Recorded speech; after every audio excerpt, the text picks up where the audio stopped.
ଗହମ ଅଟା କ୍ଷୀରରେ ଗୋଳି ମଲମ ଭଳି କରନ୍ତୁ।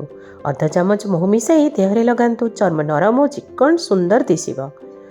ଗୋଲାପ ଫୁଲର ପାଖୁଡ଼ାକୁ କଞ୍ଚା କ୍ଷୀରରେ ବାଟି ଦିଅନ୍ତୁ। ଏହାକୁ 10 ମିନିଟ୍ ପର୍ଯ୍ୟନ୍ତ ଦେହରେ ଲଗାନ୍ତୁ। ତାପରେ ଧୋଇ ଦିଅନ୍ତୁ। ଚର୍ମ ସୁନ୍ଦର କୋମଳ ରହିବ।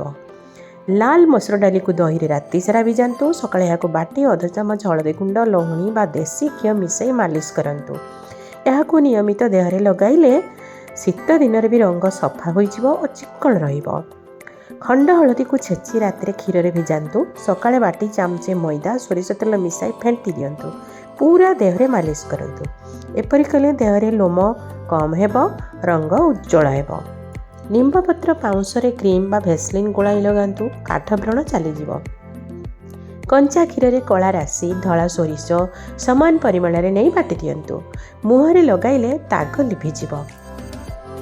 ଭଜା ସୋରିଷ, କଳା ରାଶିରେ ଜାଇଫଳ ମିଶାଇ ସାରା ରାତି ଭିଜାନ୍ତୁ। ସକାଳେ ତାହାକୁ ବାଟି ସେଥିରେ ବେସନ ମିଶାନ୍ତୁ। ଏହି ମିଶ୍ରଣକୁ ମୁହଁରେ ଲଗାଇବା ଦ୍ୱାରା ତ୍ୱଚାର ଶୁଷ୍କତା ଏବଂ କାନ୍ତିହୀନତା ଦୂର ହୋଇ ତ୍ୱଚା ସ୍ନିଗ୍ଧ, କୋମଳ ଓ ତାଜା ଦେଖାଯାଏ।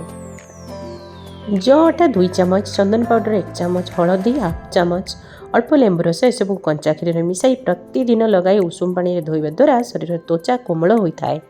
ଚୋପା ଥିବା ମୁଗ ଡାଲିକୁ କ୍ଷୀର କିମ୍ବା ଦହିରେ ଭିଜାଇ ସାରା ରାତି ରଖିଦିଅନ୍ତୁ। ଏହାକୁ ସକାଳେ ବାଟି ଅଳ୍ପ ହଳଦୀ ମିଶାଇ ପେଷ୍ଟ କରି 1 ଚାମଚ ଲେମ୍ବୁ ରସ ମିଶାଇ ମୁହଁରେ ଲଗାନ୍ତୁ। ଯେତେବେଳେ ତାହା ଶୁଖିଯିବ ହାତରେ ରଗଡ଼ି ସଫା କରନ୍ତୁ। ଏହାଦ୍ୱାରା ତ୍ୱଚାର ଶୁଷ୍କତା ଦୂର ହେବ ଏବଂ ସୌନ୍ଦର୍ଯ୍ୟ ବଢ଼ିବ।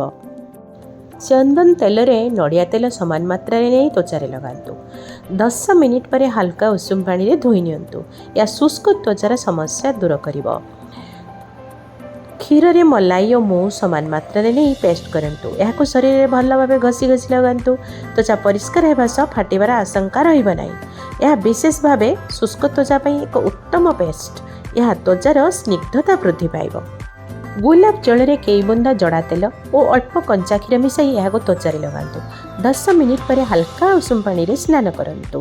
କାକୁଡ଼ି ଓ କଞ୍ଚା ଆଳୁ ରସ ସମାନ ମାତ୍ରାରେ ନେଇ ସେଥିରେ କିଛି ଗ୍ଲିସେରିନ୍, ଗୋଲାପ ଜଳ ମିଶାଇ ଦେହରେ ଲଗାନ୍ତୁ। 15 ମିନିଟ୍ ପରେ ହାଲକା ଉଷୁମ ପାଣିରେ ସ୍ନାନ କରନ୍ତୁ। ତ୍ୱଚା ସ୍ନିଗ୍ଧ ହେବା ସହ ଏହାର ରଙ୍ଗ ଉଜ୍ଜଳ ଦିଶିବ।